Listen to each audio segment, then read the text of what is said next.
My cousin accidentally answered the phone of my online love interest by mistake. Hello, baby? What the hell? Who are you having a baby with? My cousin has been working out for years. And his vocal cords are muscular. His thick voice shook the other side into silence.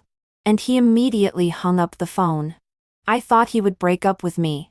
But at night, when I logged on to the game Trumpet, I saw him in the guild. Group and brothers chat records. Brothers. If your wife is a man, how to do? It's not me.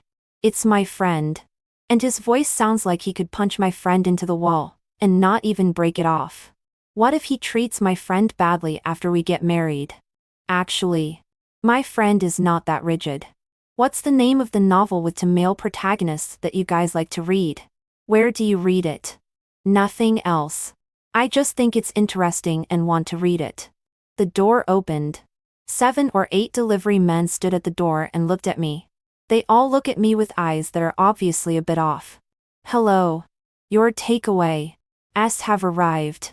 I was momentarily puzzled, and asked them to see if they had delivered the wrong one.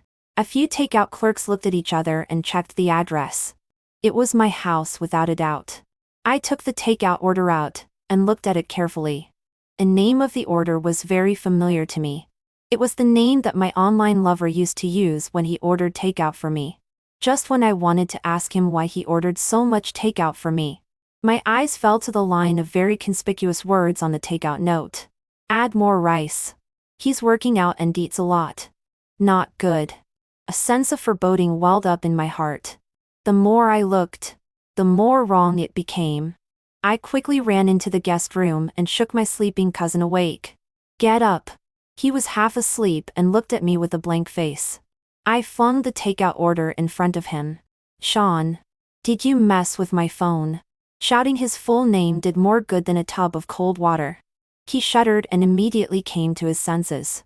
My cousin, who is a head taller than me and has a full body of tendons, thought for a moment, and then hemmed and hawed. It seems like it should probably be a catch. The guess was verified and my eyes went black. When was it? He thought back for a moment. Seems like it was yesterday. You went downstairs to throw out the garbage and left your cell phone at home. Someone called you over and I answered it. Then why didn't you tell me when I came back? The guy just said hello, and nothing else. So I didn't tell you because it shouldn't have been a big deal for you. I stared at him and didn't say anything. My cousin was furious at my stare, and finally surrendered in defeat to explain the truth to me. Well, I was sleeping when he called. I went back to sleep after hanging up and accidentally forgot about it when I woke up. In order to restore yesterday's situation, I called up the living room surveillance, which I haven't seen for a long time. In the picture, my cell phone was placed on the table in the living room. When it rang the first time, my cousin was indifferent.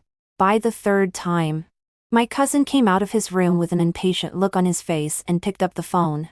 Hello, baby? What the hell? Who are you having a baby with? Cousin had been working out for years and his vocal cords were muscular. Especially when he wasn't awake. Even though he didn't mean any harm. The words came out exactly like I'm going to chop you up soon. Wait for death. The thick voice shook the other side into silence. Then hung up. Cousin casually threw his cell phone on the table. And with a shake went back to his room to sleep. Seeing this scene, I nearly had a heart attack. Cousin moved into my house during this time. The landlord temporarily broke the contract with him to return the rent. And in the meantime he could not find a suitable place to stay. So he could only stay with me for a period of time. And the one who called me is the one I just fell in love with online. We did a couple's task together and got a prize that needed to be mailed. So I gave him my phone address. He would occasionally order me some takeout. But never called me. How could I not expect that? The first call would be received by my cousin. I opened the game and wanted to explain things to him. Only then did I realize that my trumpet had hung up last night to brush experience and hadn't to quit.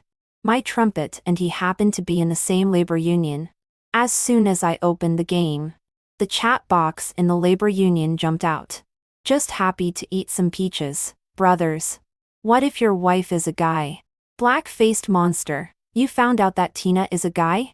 Just be happy to eat some peaches. Not me. It's a friend of mine.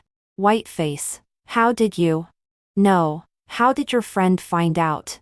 Just happy to eat some peaches. Just made a phone call and found out that the opposite side is a man. White face. Your friend didn't call before?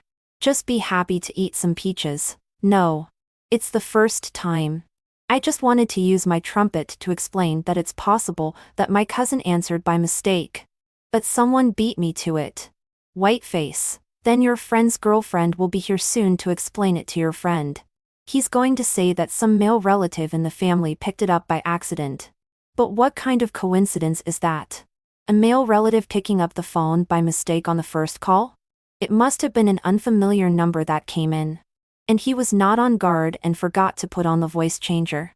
If you don't believe me, ask the brothers in the group. I guarantee you there are a lot of people who have heard this explanation. I was silent. The group also fell into a weird silence. Black-faced monster, you wouldn't run into a pig-killing plate. Would you? I'd be happy to eat some peaches. No way. She's very nice to my friend. My friend tried to buy her an expensive gift and got scolded back. She's very nice to my friend. My friend tried to buy her an expensive gift and got scolded. Don't talk nonsense. Blackface. What if it's a long line to catch a big fish? Others in the group began to chime in. Roughly. They are saying that I am considered to have cheated on him no matter what. And that this kind of relationship with impure intentions is ultimately about cheating him out of more things. Most of the group was urging him to break up. So he stayed silent and didn't say anything. Until finally a different voice appeared.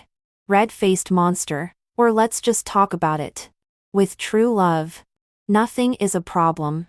Just be happy to have some peaches. But his voice sounded like he could punch my friend into the wall to break it all up. I'm not sure if I'm going to be able to get a good deal on this. But I'm sure I'm going to be able to get a good deal on this. I'm not really that rigid. What's the name of the novel with two male protagonists that your boyfriend likes to read? Where do you read it? Nothing else. I just think it's interesting and want to read it. Red-faced monster. Internet loves Stormcloud's petite boyfriend, don't want to run. Just happy to have some peaches. Who's Zhao Zhaoi's boyfriend? Not yet. Don't talk nonsense. Red-faced monster. I mean that's what the name of the novel is. After reading the chat log, I had mixed feelings inside. But still decided to go and explain things to him. When I cut back to the big number, he was standing in the square. Not a single message was sent to me. I took the lead. I'm happy to eat some peaches, but some people. On the surface pretending to be cold. Behind the scenes in the Brotherhood group keyboard are going to knock fire. I want to explain to you that phone thing. Just happy to have some peaches. You want to say it was answered by one of your male relatives? My hand hanging over the input box stretched and retracted. And I said stiffly. Yes. It was my cousin who accidentally answered it by mistake. Meh. What does MEH mean? I took a deep breath and decided not to pursue the attitude thing with him for now. It's true. He just recently moved to my house to borrow a room for a while. And he accidentally picked it up by mistake. Just happy to have some peaches. Then why didn't you tell me right away after you learned of the misconnection? He didn't tell me. And I didn't realize something was wrong until you ordered me takeout today. If you don't believe me, the two of us can call right now to confirm. Just be happy to have some peaches. I see. You didn't come to explain to me until now because you had to take the time to find a girl who could call me instead of you. Right? My fists hard and slightly. Just be happy to eat some peaches. It's okay. You don't have to find a way to remedy the situation. I'm already convincing myself. Myself already. What exactly are you convincing yourself of? He still continued to output himself. I think my friends are right. As long as there is love, nothing is a problem. So, can you be honest with me? I'm honest. It was really a misunderstanding. Just happy to have some peaches. Naughty. Still lying. I was momentarily speechless. Zoe, who was in the same group as me, sounded anxious. As I was planning to make one last effort to explain, a call came from the company. He said that Leo didn't know what was wrong with him, and that the deadline for the proposal was still a week away, but he was pushing for it to be ready at the meeting tomorrow. I've always done my work early. He couldn't finish it and had no choice but to call me for help. You don't even know how angry Leo was when he called me. He said, I guess he was dumped by his girlfriend. He said, TT, you come to make things difficult for us laborers when you fall out of love. I curse his girlfriend to never get along with him again. I followed his words and spat a few words. But what the hitman spat was spat. What the boss says is still a holy decree in the next second. If you don't listen, you won't get fed. In order to help my co-workers keep their jobs, I had to put aside the matter of resolving the misunderstanding. The next day at the meeting, Zoe and I were not the only ones with two big black circles under our eyes. There was also our boss. Leo. It was as if he had taken to cannonballs for breakfast and vetoed several people in a row. Even I couldn't help but feel a little alarmed. When it was finally my turn, he grimaced and didn't pick out any mistakes. Looked at my eyes, slightly soft and a few points. You don't have much of a problem. But don't use that Tina for your WeChat avatar in the future. I recently don't like Tina. I was silent and looked at Zoe with a glance, each understanding. It's true that I've been dumped. Although Leo's temper is a bit strange, he's quite reliable when it comes to business. My business plan was approved, and the project team is going to start implementing it. The previous team leader's position was transferred, so I became the interim team leader. As soon as the project was completed, I had a good chance of being able to transfer to a new position. On the first day of the project, I worked an extra shift at the company. It was already 8 o'clock in the evening when the work was finished. Only my office and Leo's office were lit up on the whole office floor. Out of politeness, I still want to go and say hello before I leave. The door knocked and pushed open. Leo has a pair of rimless glasses on the bridge of his nose. His eyes are serious and cold as he stares at the documents. And even though he is busy until now, the suit on his body is also meticulous. I have to admit, when he doesn't speak, he is still very pleasing to the eye. Leo, I'm off duty first. He didn't look up, just answered softly. I turned to leave. Your name is Tina, right? I paused in my tracks and turned my head a little unsure of what to do and said yes. He removed his glasses and pinched his brows staring at me. I have something I want to ask you. Go ahead. What does he like about that Zoe? In your group? I was struck by lightning. And I was struck by the words. What? Leo, do you have eyes for Zoe?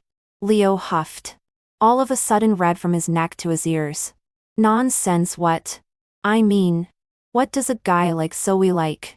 I chewed on that multiple times, finally figuring it out and letting out a long "oh." Sat under Leo's expectant gaze. I don't get it. Leo, you might as well show me. I saw him almost break the pen he was holding in his hand, gritting his teeth and saying to me, I see that Zoe is on good terms with all the girls in your group. And he doesn't have a girlfriend. So I want to ask which type of mano like Zoe generally likes. This time I really understand. Leo's girlfriend is actually a boyfriend. I seriously thought about it. Leo, it doesn't really matter which type. I think the important thing is that you have to show your sincerity and affection. Leo followed my words and thought seriously for a moment. I used his name as a game nickname. Does that count as externalization? I nodded. Of course it counts. It would be nice if you could externalize your avatar as well. I pulled my phone out and tapped on his WeChat pitch black avatar. Leo, look at the blackness of your avatar. If you have the same kind of avatar in the game as you do on WeChat, it's not easy to get along with. If you can change your avatar to something related to him, it might make him feel good. Leo nodded his head as if he didn't understand. In the next second, he took out his cell phone to create an avatar image in a hurry. It's done. You can help me see how to change it. I went over to take a look, only to see white letters on a black background. Two plain English letters PK. I did a double take. Leo. You are in love. Not gaming. What does it mean to use a PK as a header? Leo, a very proud look. I thought about it and still can't use it to obviously. Otherwise it will look like I'm losing value. This PK is good. His name is Tina like yours. Tina is pink. And the English word for pink is PINK. So I took the first and last two letters as the avatar. As my avatar. How about that? Is it revealing and subtle at the same time? I'm sure he'll pick up on this little ingenuity of mine. One of the rules of survival in the workplace. When you realize that your boss is really retarded in some way, don't retort. Go along with what he says. I stuck out my thumbs with difficulty. Wow. Leo's ingenious. I'm sure that Tina will love it when she sees it. No way. I don't know which Tina is so unlucky. Leo was so pleased with himself that he couldn't hide the smile at the corner of his mouth. While he was in a good mood, I immediately found an excuse to leave. Returned home and took a hot shower.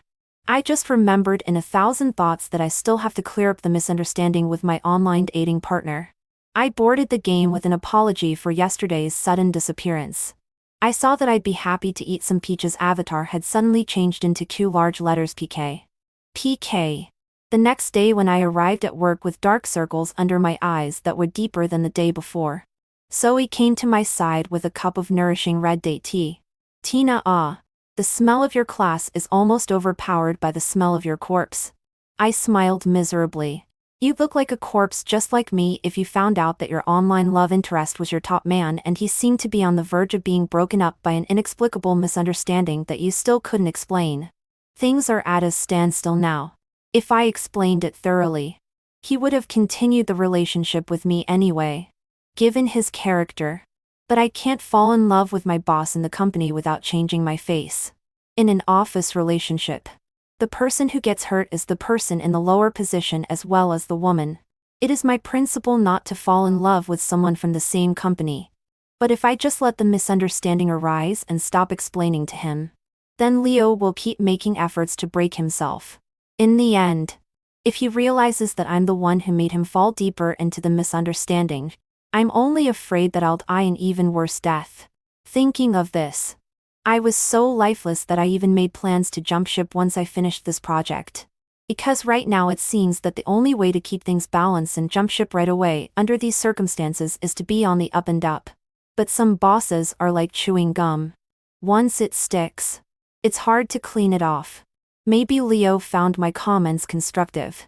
He calls me over to give him ideas on the pretext of discussing the progress of the project every 3 days. This man is skilled in the mall and is capable of killing it. But when it comes to relationships, he's just an elementary school student at best. No matter how outrageous my ideas are, he dares to listen to them. And he dares to use them. I have to prepare for a complicated project. At the same time, I also have to deal with him as an invisible party. I was exhausted. I couldn't hold back any longer when he called me into his office for another idea. Leo, have you ever thought that after all you've done he has no intention of coming around? That means our approach is fundamentally wrong? Leo's expression froze. What does that mean? It means we're talking too much and they're talking too little. In a relationship, the more you talk, the less you get to say. So why don't we give it a rest? If you don't take a break, I'm going to delete all your contact information in one go. I smiled and criticized.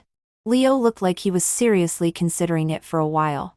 But in reality, he doesn't have any opinion on this kind of issue. He just listens to me. Okay. I'll leave him for half a day.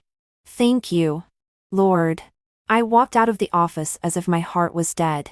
However, I found that the other colleagues looked at me in a somewhat strange way.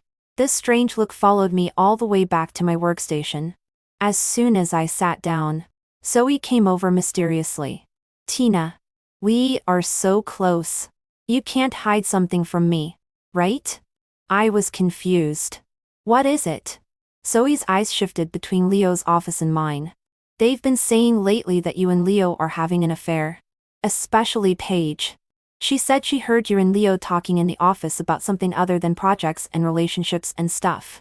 She also said that it wasn't because of your ability that you became team leader. It was because you went through Leo's back door and used dirty tricks. I looked up toward Paige's position. The lines of sight collided. And Paige immediately lowered her head and stopped looking my way. Paige was brought up by the original team leader from when she was an intern. The two of them were very close. And at first everyone thought that if the former team leader wasn't there, my position would definitely be hers. But to their surprise, Leo gave the position to me. As the source of the rumors, she knew best how wronged I was. I understand that she desperately wants the opportunity, and is very reluctant to work under my hand. So I welcome her to compete with me by any legitimate means. Whether it's creativity or leadership ability. As long as she can outperform me, I'll give her the position with both hands. But she shouldn't have known how much an erotic rumor could hurt women in the workplace. But she shouldn't have chosen to stab me with this unfounded blade even though she knew how much damage an erotic rumor could do to women in the workplace. From a woman's standpoint, she should know best. This sword stabbed at me by her may one day be stabbed at her by someone else. No one would be the beneficiary in the end. I walked over and knocked on her desk. Talk. Paige either didn't expect me to go straight to her like this and panicked a little. There's nothing to talk about with you. Not to be annoyed. I leaned over her desk with my arms wrapped around her and pulled up the volume. I hear you've been gossiping about me lately. Office gossip. Everyone loves to hear. Although the co-workers didn't blatantly look our way, their hand movements all stopped in unison. Since you dared to do it yourself, don't blame mothers for saying it. I nodded. According to this logic of yours, a slap in the face is not enough. Why don't you spread gossip about Leo? Saying that he's misbehaving in his private life with his subordinates? Because you don't dare and you don't have proof. So you can only catch rumors to influence me. Paige, you're also a woman. Aren't you afraid that one day someone will treat you the same way? Why are you in such a hurry to harbor deep malice towards me? You think that if you squeeze me out with these unfounded rumors, the position will be yours. But unfortunately you are wrong. You're even so unoriginal and uncouth in your rumor mongering. I think that even if I wasn't in this company or at the same time as you, this position wouldn't be yours to sit in as usual. Paige looked at me with a bit of annoyance in her eyes. She immediately stood up and argued with me. You're blurring the point. And you're making it up as you go along. She said. If I don't have the skills. Do you? Others don't know that you copied your project proposal. But I do. This is clearly the result of Bella's departure. This was clearly done before Bella left. And you secretly took it, and used it. Plagiarism. Backdoor. The two major black pots in the workplace. Both of which she has put on my back. I was furious and amused. Where did you hear this nonsense? Paige said with an air of determination. Of course Bella told me herself. She still has the first draft of the project proposal. The first draft. I remembered. When Bella hadn't left yet, I had given her the first draft of the project proposal to review. There's a trace of it on her end. Of course. It seems that Paige found her when she was at the end of her rope, and wanted to perjure herself to bring me down first. That way, even if the investigation reveals that I'm innocent, it gives Paige time to fight for the position again. Paige, you want to kill me with empty promises. No way. If you have evidence, show it. If you don't have evidence and only have a verbal word, shut your mouth. I'm your leader now. Paige grunted and laughed. I've already reported the evidence to the company's monitoring department. I'll see how long you can be proud of yourself. Are you talking about this document? Paige and I argued. Leo walked out with a folder in his hand. He absently lifted it and glanced at it before closing it in disgust. If you're talking about this uninformed, flawed whistleblower document, then I'm sorry. The file was intercepted when it reached me. Paige's face hardened. Leo, this is not in line with the regulations. Is it? The company stipulates that all whistleblower documents can be approved at a higher level. So if you casually intercepted mine, aren't you afraid that it will confirm your improper relationship with Tina? Leo lightly glanced at her, and directly threw the document into the shredder under the gaze of the crowd. If this document is justified, I absolutely will not stop. But you just want to borrow the hands of the investigation team to drag Tina, so as to give yourself a chance to get to the top. This intention is simply obvious. Now the project is the key time. I will not let it even rumor mongering is very level of people on the throne to work for me. Tina got to this position because of her ability. And you can't because of your character. It's because your character is even worse than your already stretched abilities. Paige was thin-skinned and was so unmercifully poked and prodded by Leo in public that she actually gave way to tears. He ignored Paige's tears and swept his gaze around the room. I've always been fair and impartial in the workplace. Everything is based on ability. With that, Leo turned around and was about to leave. Not knowing what he remembered, he suddenly paused and turned back to add, "By the way, I have someone I like. It's not Tina. And she's not in our company. So don't spread those rumors to me." I was surprised that Leo would help me out. But I was even more surprised that he would come to the rooftop to steal a drink. As the project was coming to an end, after working overtime until 10 o'clock again, I walked to the rooftop of the company with the beer I bought from the convenience store. There are few people here. And at night, blowing the wind and drinking to see the night view of the city. Don't mention how relaxing it is. Only today, before I came, someone had already taken my usual seat. Leo sat there alone, staring down at the very shaky cell phone screen. Every time it dimmed a little, it had to be bright and immediately, as if he was afraid of missing any news. I hesitated for a moment, but still carried my drink and sat next to him. "Leo, Paige's matter. Thank you.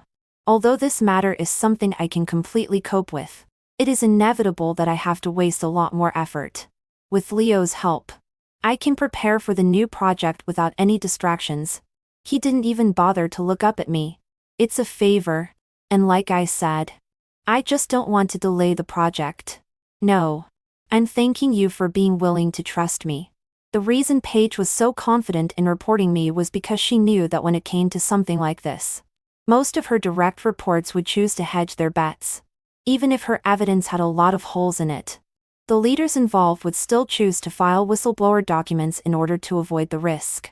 Those who were as completely trusting as Leo and weren't afraid to take responsibility afterward were rare. Didn't you tell me that? No matter what the relationship is, it should be built on trust.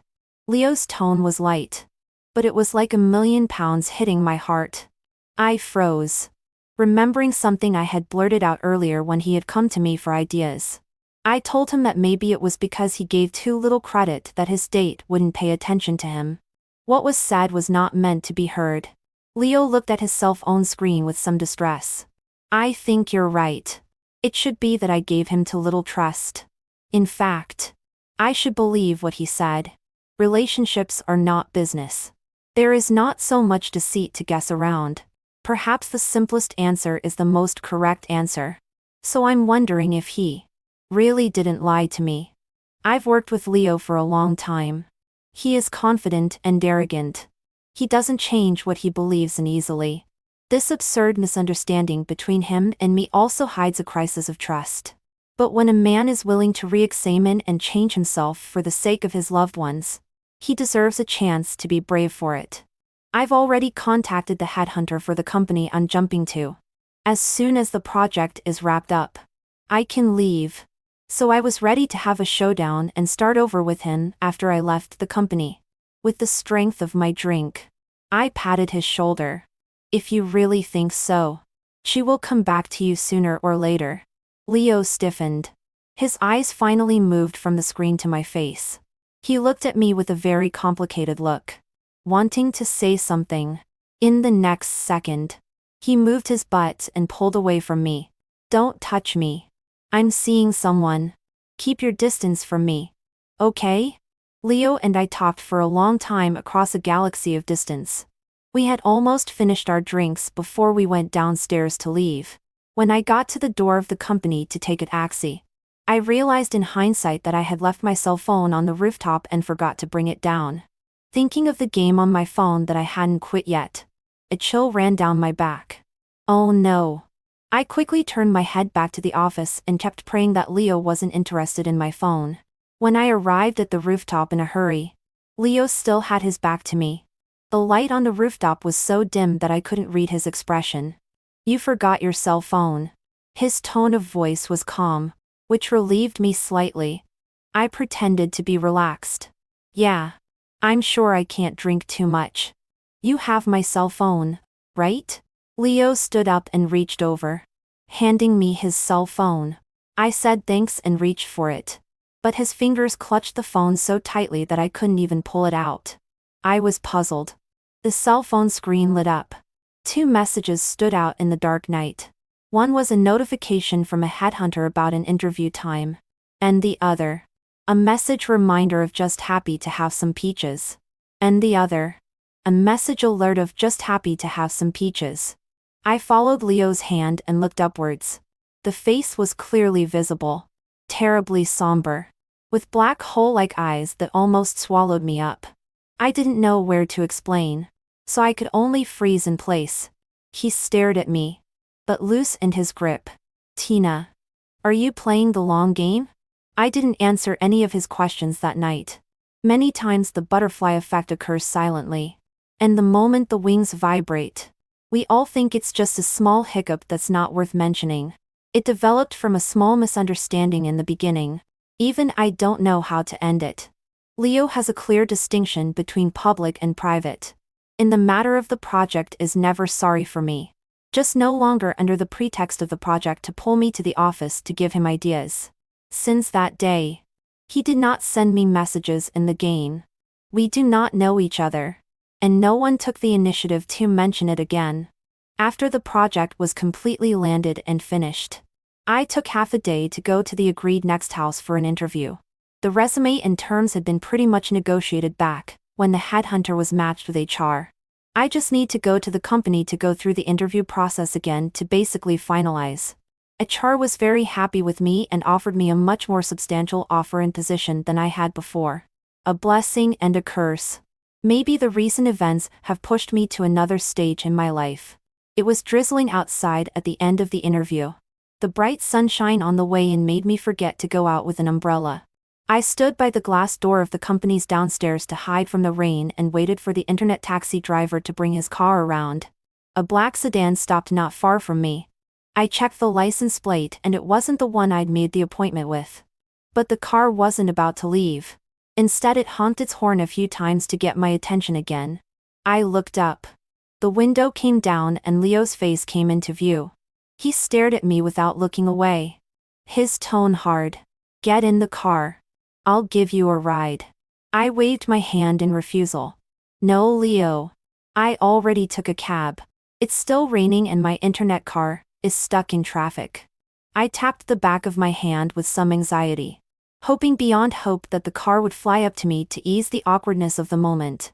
Leo slowly raised the window, and just when I thought he was leaving, he opened the door and stepped out, holding an umbrella. He lifted the curtain of rain and took a step in front of me. The umbrella wasn't very big and he tilted it towards me to make sure he could cover me under it. "Cancel the internet ride and come with me." The awkward atmosphere that comes with enclosed spaces multiplies geometrically. Leo's car was cooled, but I was too hot to move. From the first second I sat up, I began to regret. Why did I follow him into the car? "Why did you quit?" Leo's voice sounded almost at the same time as the rhetorical question in my head. Before I could answer, Leo followed up with another question. "Is it because you don't want to see me?" I shook my head.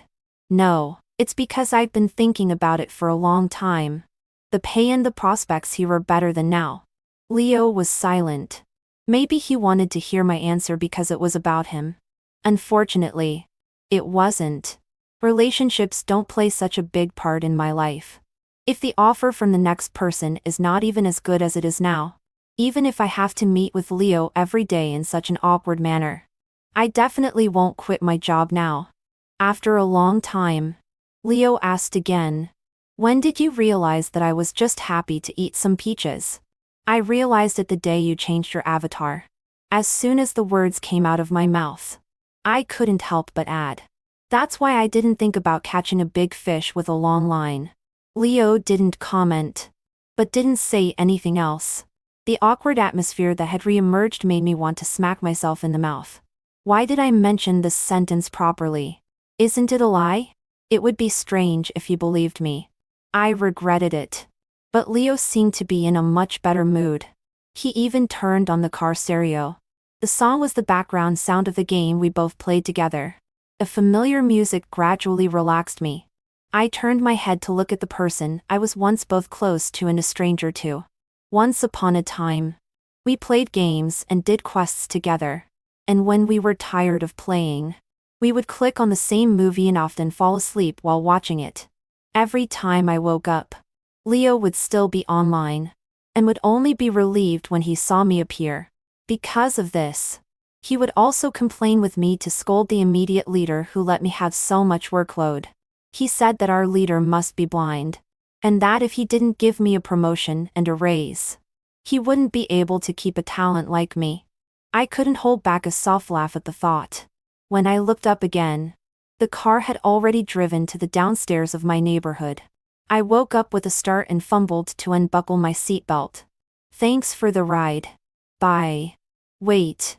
Leo's hands were clenched on the steering wheel in a nervous manner. He took a deep breath and turned his head to look at me.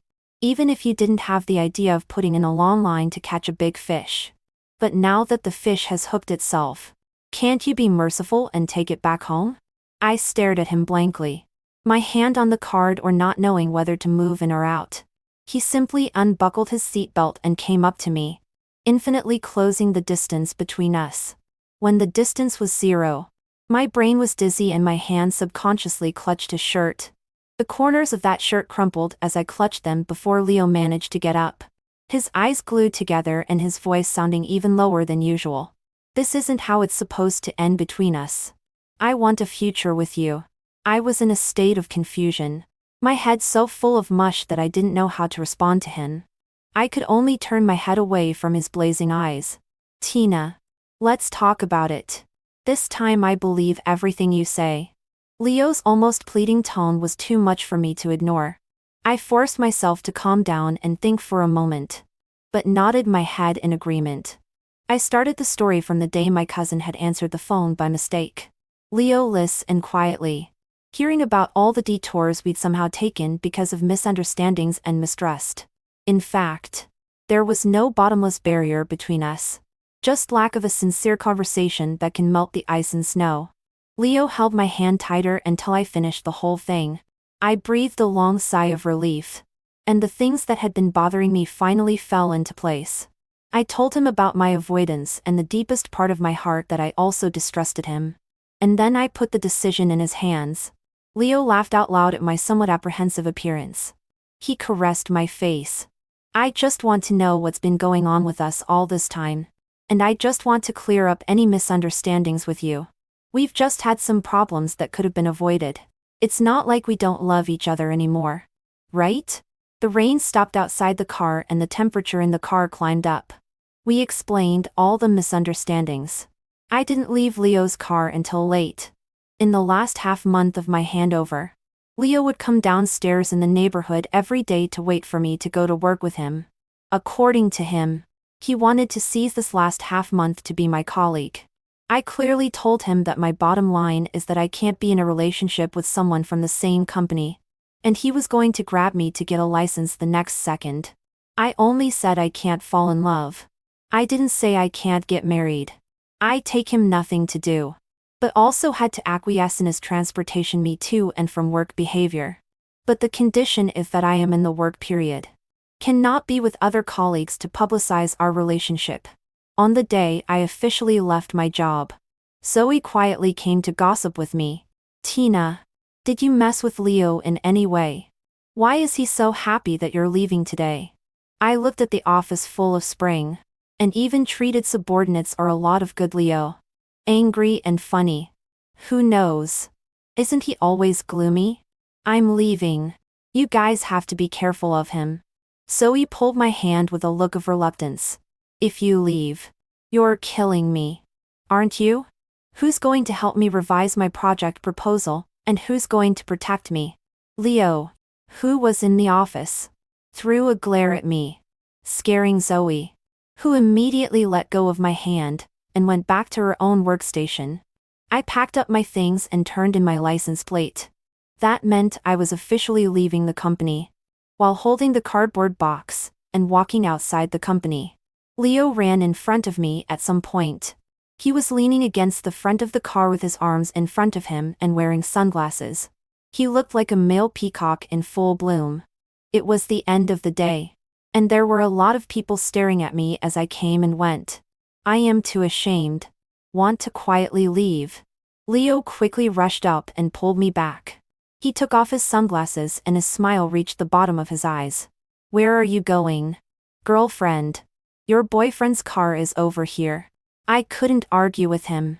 So I smiled and pushed the carton into his arms. Let's go. Boyfriend.